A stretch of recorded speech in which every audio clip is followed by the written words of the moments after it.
up and kick me out of my house and steal everything in it?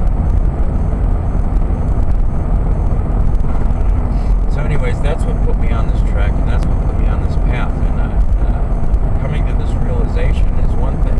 Getting this realization known by the masses is now my focus and my intent. The people that perpetrated this crime against my family are hiding in this corporation that never was really intended to serve the people, but only circumvent the Constitution.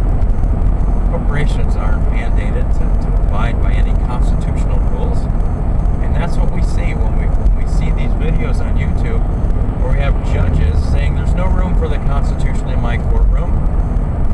He's declaring his de facto status, and he's right. Okay, as a usurper, as a corporate fiction officer, there is no room for the Constitution. Clearly, okay, he's vacated the de jure seat that he was elected to or appointed to in exchange for this de facto seat where his benefits are tied, etc., etc.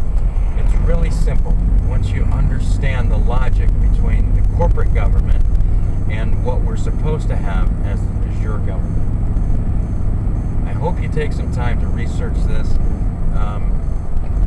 My attempt to help with that is only in pointing out that there are some issues that you need to look at, and you know there's a lot of rabbit holes out there, and those rabbit holes are there on purpose.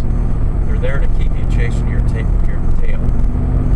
You'll go down the whole sovereign issue, the sovereignty, the militia, blah blah blah blah. All these things help the de facto define you as a domestic terrorist. You know, they want you to call yourself a sovereign. They want you to call yourself an adjective that they've been actively working to discredit and criminalize over the last few decades, if not longer. Okay, so what we need to get to are the facts. Right now, we have duality in government. There's the de jure seats that are vacant. Okay, so that's basically